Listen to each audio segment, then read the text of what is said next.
তোমরা তো জানো না কখন তোমরা মরবা। শোনো, তুমি অপরাধ করিও যদি তোমার মনে হয় আল্লাহ তোমাকে দেখে না, তখন করিও। তুমি অপরাধ করিও যদি তোমার মনে হয় আল্লাহ তোমাকে জিজ্ঞেস করবে না, তুমি নিশ্চিত বেঁচে যাবা। তুমি অপরাধ করিও যদি তোমার মনে হয় যে আল্লাহ তোমার জন্য জাহান্নাম নির্ধারণ করবে, আর তুমি আল্লাহকে বলবা আল্লাহ আপনি বললেই হবে না আমি জাহান্নামে যাব। যদি এই ক্ষমতার অধিকারী হও তাহলে তুমি অপরাধ করিও। তোমাকে বলি, মহিলা, মা, বোন, চাচা, চাচি, নামাজ ছাড়া মানুষ মুসলমান থাকে না। ওয়াল্লাহি আমি বলছি না কোথায় বাঁধবেন, তর্ক পরে। আমি বলছি আপনি নামাজটা স্টার্ট করেন না। আমি বলছি না যে তারা ওই 20 রাকাত পড়বেন না 8 রাকাত পড়বেন। আমি বলছি যে আপনি পড়েন, 2 রাকাত হইলেও পড়েন। আমি বলছি যে আপনি ঈশার নামাজ 15 রাকাত দরকার নেই, আপনি শুধু 4 পড়েন। আমি কি বলছি সুন্নত বাদ দিতে? আমি বলছি যে তুমি পড়ছো না, শোনো, ভয় পেও না। ঈশার নামাজ 15 রাকাত তোমার উপরে ফরজ নয়। আমি তোমাকে না করছি না 15 রাকাত পড়তে। আমি বলছি যে তুমি নামাজই পড়ো না, 4 পড়ো। এই 4 রাকাত ঈশা না পড়লে তুমি মুসলিম নও। 3 রাকাত মাগরিব না পড়লে তুমি মুসলিম নও। 4 রাকাত আসর না পড়লে তুমি মুসলিম নও। দেখো আমাকে দোষ দিও না। বুখারী খোলো, সালাত অধ্যায়ে যাও, আযান অধ্যায়ে যাও। আল্লাহর নবী বলেছে তারা ওরা কাফির, ওরা মুশরিক, ওদের আর আমি মুহাম্মদুর রাসূলুল্লাহ সাল্লাল্লাহু আলাইহি ওয়াসাল্লামের উম্মতের মধ্যে পার্থক্য হচ্ছে নামাজ। সুবহানাল্লাহ। ও সাহাবা, ও উম্মত, তুমি চিনবা মুহাম্মদের উম্মতকে সাল্লাল্লাহু আলাইহি ওয়াসাল্লাম। ও আমার উম্মত, তুমি কি আমার উম্মতকে চিনতে চাও? শোনো, তারা যারা আমার উম্মত না, আর এরা যারা আমার উম্মত। ওটা আমার উম্মত যেটা নামাজ পড়ে না, আমার উম্মত। তুমি আল্লাহ নবীর উম্মত ছাড়া কিভাবে মুসলমান হবা? তোমাকে আমি বলি নামাজটা ছাড়িও না প্লিজ। তুমি যে অপরাধে লিপ্ত আছো ছেড়ে দাও, চেষ্টা করো, কিন্তু নামাজটাকে তুমি এখন থেকে করবা। তোমার ফজর মিস হওয়া চাই না।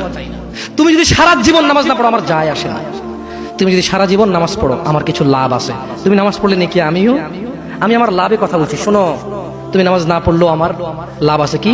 ইন্নামাল আমালু বিন্নিয়া। আমি নেকির উদ্দেশ্যে কথা বলছি, আমার নেকি হয়ে যাবে। কে ঠেকাবে? তুমি তো আল্লাহকে ঠেকাইতে পারবা না। তুমি নিজেকে না নামাজ থেকে বিরত রাখতে পারবা, আল্লাহ যদি নেকি দিয়ে ঠেকাইতে পারবা? তাহলে আমরা সবাই মিলে বলি আল্লাহর দিকে তাকিয়ে শেভ করিয়েন না। দেখেন, এটা অনেক কিছু না, এমন না যে শেভ করলে আপনি একেবারে কাফের হয়ে গেছেন, মুশরিক হয়ে গেছেন, এমন না। লজ্জা থাকা উচিত। কিভাবে কাটতেছেন?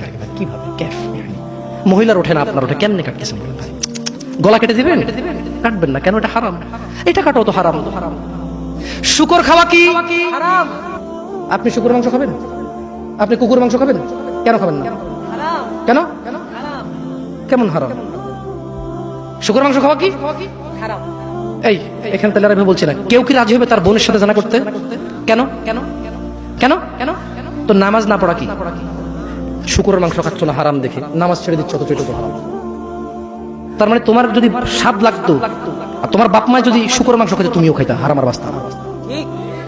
তোমার বাপ নামাজ পড়ে না যুবক, তাই তুমি নামাজ পড়ো না। তোমার বাপে ভাত খায় তাই তুমি ভাত খাও। পাকিস্তানের রুটি খায় তাই ওরা রুটি খায়। চাইনিজরা এইভাবে লাঠি দিয়ে খায়, ওরা লাঠি দিয়ে খায়। শোনো, তুমি বলতে চাচ্ছ তুমি শুকর খাও না কারণ এটা হারাম, তুমি মিথ্যু। তুমি একটা চরম মিথ্যাবাদী, ধোঁকাবাজ। তুমি বলছো তুমি শুকর খাও না, এটা হারাম না? তাহলে তুমি নামাজ না পড়াও তো হারাম, তুমি কেমনে ছেড়ে দিচ্ছ?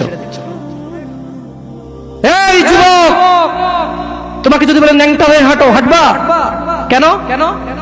কেন? ন্যাংটা হয়ে কেন হাঁটবা না? কি নোংরা কাজ। তো নামাজ পড়ো না, তোমার শরম লাগে না? শুকরের মদ কি রাস্তায় হেঁটে মদ খেতে পারবে? কার সাহস আছে? এখানে সাহসের অভাব নেই। বাপরে বাপ, এই কথা বলে আবার কারো সাহস জায়গায় দিতে চাই না। তবে অনেকেই চাইবে না। অনেকেই কেন? শরম। কেন? কারণ কেউ যদি রাস্তা দিয়ে হেঁটে হেঁটে মদ খায়, ওর সাথে কেউ মেয়ে বিয়ে দিবে? কেউ? আপনি রাজি হবেন রাস্তায় ভাবে মদের বটল নিয়ে হাতে হাতে মদ খায়, এর কাছে মেয়ে বিয়ে দিবেন? কেন? এটা নির্লজ্জ লোক, মদ হেঁটে হেঁটে খায় ওপেনে। এই ছেলেটাই কিন্তু ওপেনে নামাজ পড়ে না, আপনি মেয়ে বিয়ে দিচ্ছেন। আপনি নাকি ধার্মিক? হ্যাঁ, চিটিং মেশিন। আল্লাহ, আমি আপনাকে বদনাম করতে আসিনি, কিন্তু আপনি মিথ্যুক, এটা বুঝে নেন। তো আচ্ছা, আপনাকে মিথ্যুক বলার পর আমার কতটুকু লাভ হলো? 2-4 লাখ টাকা যাবে, ঢুকেছে, ঠিক না? আমেরিকা থেকে আসতেছে না। আমি আপনাকে মিথ্যুক বলে লাভ নাই, আমি আপনাকে মিথ্যুক বলতে আসি নাই। তবে আমি আপনাকে বলি আল্লাহ ক্ষমাকারী, ঠিক আছে? আপনি সত্য দাবিদার হবেন। একটা ছেলে প্রকাশ্যে মদ খেলে আপনি তার সাথে মেয়ে বিয়ে দেন না। একটা ছেলে প্রকাশ্যে নামাজ আদায় করে না। আল্লাহর কসম, এই পৃথিবীতে যত মদ আছে সবাই যদি একজনে খেয়ে ফেলে, সে কাফের হবে না? কি হবে না? কিন্তু এক ওয়াক্ত নামাজ ছেড়ে দিলে কাফের। ঠিক। আপনার কাছে মদ খাওয়াটা আমি কি মদ খাওয়াকে ছোট করে দেখতেছি তার মানে না? এখন কিছু লোক বলে জামশেদ ভাই বলছেন নামাজ না পড়া অনেক বড় অপরাধ, আর মদ খা তুই পুরো পৃথিবীর সব খেলা কিছু না। আমি মনে হয় এটা বলছি, ঠিক না? না এরকম বোঝে ভাই, বোঝে এরকম অনেকে আছে বোঝে, এটা বুঝিয়েন না, আমি উদাহরণ দিয়েছি। শরম করুন। আপনি বাপের সামনে সিগারেট খেতে লজ্জা করে, বাপের সামনে বেনামাজি থাকতে লজ্জা করে না। আপনারা আপনার স্ত্রীদের সাথে যে ঘুমান, ছেলে সন্তানের সামনে ঘুমান লজ্জা করে, কিন্তু ছেলের সামনে বেনামাজি থাকেন লজ্জা করে না। আপনি বুঝেন এই পৃথিবীতে লা ইলাহা ইল্লাল্লাহ বলার পরে, লা ইলাহা ইল্লাল্লাহ বলার পরে, ওয়া আন্না মুহাম্মাদুর রাসূলুল্লাহ বলার পরে শিরক, আল্লাহর সাথে অংশীদারিত্ব হচ্ছে সবচেয়ে বড় অপরাধ। ঠিক আছে? এরপর কাজ হচ্ছে সলা, এরপর কাজ কি? নামাজ। এরপর কাজ কি? নামাজ। আপনি জানেন এই নামাজ না পড়লে মানুষ কাফের হয়ে যায়, অথচ মানুষ ন্যাংটা হয়ে হাঁটতে লজ্জা পায়, মানুষ প্রকাশ্যে মদ খেতে লজ্জা পায়, মানুষ প্রকাশ্যে দাঁড়িয়ে পেশাব করতে লজ্জা পায়, মানুষ প্রকাশ্যে প্রেমিকের সাথে কথা বলতে লজ্জা পায়, মানুষ বাপের সামনে সিগারেট খেতে লজ্জা পায়, মানুষ প্রকাশ্যে শুকর মাংস খাবে না, মানুষ প্রকাশ্যে সিগারেট খায় না, মানুষ প্রকাশ্যে গাঁজা খায় না, মানুষ প্রকাশ্যে নাচে না, মহিলারা প্রকাশ্যে গোসল করতে লজ্জা পায়, পুরুষরা প্রকাশ্যে পায়খানা করতে লজ্জা পায়, কিন্তু কেউ এত জঘন্যতম অপরাধ যা না করলে কাফের হয়ে যায়। প্রকাশ্যে সবাই আজান চলে, কেউ মসজিদে আসে না, কেউ লজ্জা পায় না। তাহলে দুনিয়া কি বলেন তো? তুচ্ছ খেলতামাশা। নামাজটাকে ঠিক করেন। যারা বলে যে আরে একটু গুনাহ করে লো, হালকা একটু জইলে তো জান্নাতে যাবোই মুসলমান, একদিন যদি 50,000 বছর হয়, আধা দিন জ্বললে কয় হাজার বছর? দেখি তোর কত বড় ক্ষমতা, গ্যাস লাইট জ্বালা 3 মিনিট জল, দেখি কি লাগে তোর। মিয়া ইসলামের সিনেমা মনে করছো না? সিনেমা মনে করছো? ইসলাম সিনেমা না। ইন্না কাউলুল্লাহি হক। আল্লাহর কথা সত্য না মিথ্যা? আল্লাহর কথা সত্য না মিথ্যা? আল্লাহ বলেছে একদিনের সমান কত বছর পৃথিবীর? কয় বছর? জি না, এগুলোর ভুল পৃথিবীর কসমিন কালে কেউ ধরতে পারবে না। আপনি আস্থা রাখেন আমার কথার প্রতি, কারণ এগুলো কোনো তাফসির না, এগুলো ডাইরেক্ট আই মানি আমি, ইউ মানি তুমি, ইট মানি খাও, গো মানি যাও, কাম মানি আসো, এইরকম তরজুমা। এটা কি অনুবাদ? এটা কি ব্যাখ্যা না। এটার ভুল বের করতে পারবে না কেউ ইনশাআল্লাহ। তাহলে এবার আল্লাহ তাআলা নবী সাল্লাল্লাহু আলাইহি সাল্লামকে বলতেছে, কি বলতেছে? ফাসবির, কাজেই ধৈর্য ধারণ করেন। কেমন ধৈর্য? সবরান জামিলা, পরম ধৈর্য ধরেন। ওই যে মুহাম্মদ সাল্লাল্লাহু আলাইহি সাল্লামকে আয়েশা বলল না, আরে এসে যাক সেই আযাব, যদি এরকম কিছু থেকে থাকে আসুক না, দেখি কি আসে।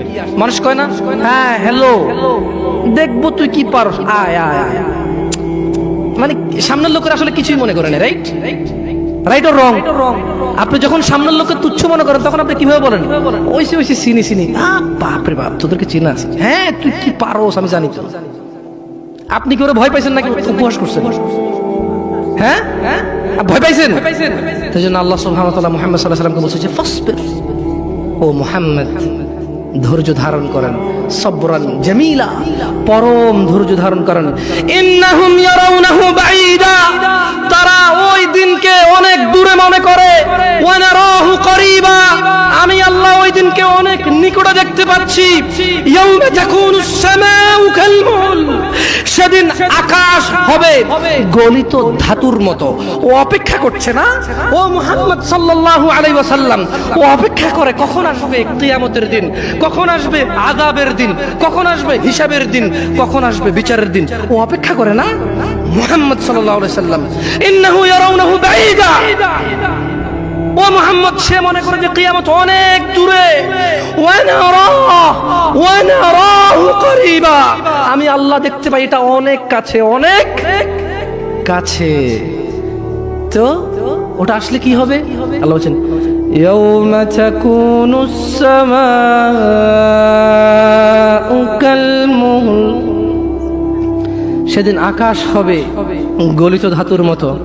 নুল জিবালু কালইহনি ওয়ালা ইয়াসআলু হামিমুন হামিমা, وتكون الجبال كالعهن ولا يسأل حميم حميما ولا يسأل।